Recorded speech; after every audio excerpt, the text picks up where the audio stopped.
Hey, Kevin, how much of a lift did you guys get from being back home after that road trip? I mean, obviously, it's huge. I mean, you saw us out there. I thought we played well at spurts out there, and it was good to come home and just have a couple days, and obviously have a great home crowd. I mean, it's our first conference game at home since December 2nd. So when you have that big of a lull and you have three in a row technically on the road, and you play well on the road but you don't win, it's good to come home and get a W. Talked out there about renewed commitment to defense. Where did you see that today? 21 turnovers obviously was huge. I think the big thing, Gene, we talked a lot in the last 2 days. We didn't get home until whatever. And this team has been good. When we sit there and watch film and we talk about it, we've had 3-minute stretches of defense that's killed us in all three road games and really the Marquette game. And we just kind of talked about it. And sometimes, we don't need to drill it. We don't need to do it. Sometimes you just got to re-emphasize it with guys. And I thought our end of shot clock defense. We're one of the best teams in the country at how long it takes to get a shot off. We're not one of the best teams in the country at finishing those possessions. So I thought we did a much better job. I thought we took a step in the right direction of doing that.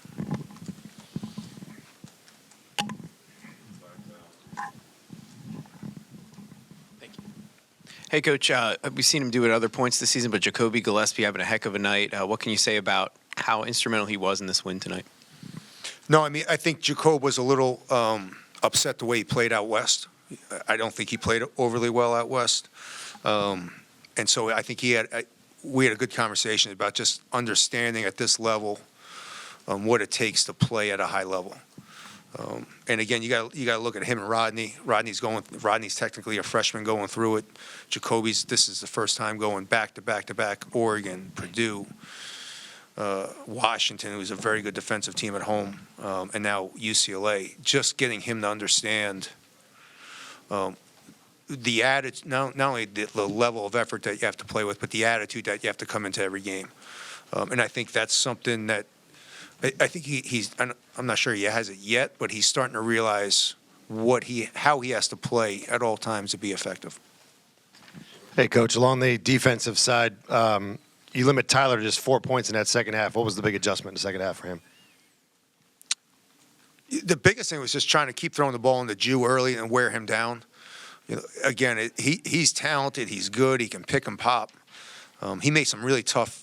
He made some tough shots. The one left-hand one he made at the end of the first half was tough. He made a really tough right-hand hook early in the second half, but we were okay with that. We just wanted to keep hitting him. He's such a talented player. He's such a good passer. We didn't want to get any threes and just kind of make it tough for him and just let Jew just wear him out a little bit. And I think that after a while when you're hitting Jew and they're hitting each other, big guys wear out a little bit. At least they usually do. Hey, Coach, congrats on the win. Tafara was obviously productive on both ends of the court, but how do you balance giving those backup forward minutes to Tafara, and sometimes it's Jordan some nights? How do you kind of balance that? The biggest thing is I hate analytics tells me who to play with and who plays well together. And there's a huge difference when Tafara's playing with certain guys and Jordan's playing with certain guys. So as much I've said this, as much as I'm old school and believe and feel and the flow and energy of the game, I still go back every morning and I look back and I look at every lineup. I look at every time a guy's on the floor, every time a guy's off the floor. I mean, we have numbers and data to kind of sit there and say, okay, in the first half, this is who plays well together. This is who you should have on the floor. And I don't go by it religiously, but it isn't. I do use it as a big tool. And right now, Tafar is just from numbers wise and helping out Jew spacing is the guy that's really helping us. Juju with another double-double today. How big is it, just the consistency that he provides, especially, with Derek as a freshman kind of going through the ups and downs of a college season? No, I mean, I think the biggest thing, Jew's going to give us a double-double just about every night, but I think the biggest thing was how well he was defensively tonight. He really, I think he made himself mad. He really made me angry. Just his defensive awareness in Washington and Oregon. He was one of the best defenders of pick and rolls and post defense last year. And I think, just getting him to refocus on that a little bit was a huge difference, because I thought he was locked in tonight. He's been locked in all year, but I thought defensively he was the difference. Going back to Tafara, I'm aware that he's kind of been challenged a little bit, just as far as unlocking his potential. What have you seen from him tonight, and what do you want to see from him going forward to continue stacking performances like this?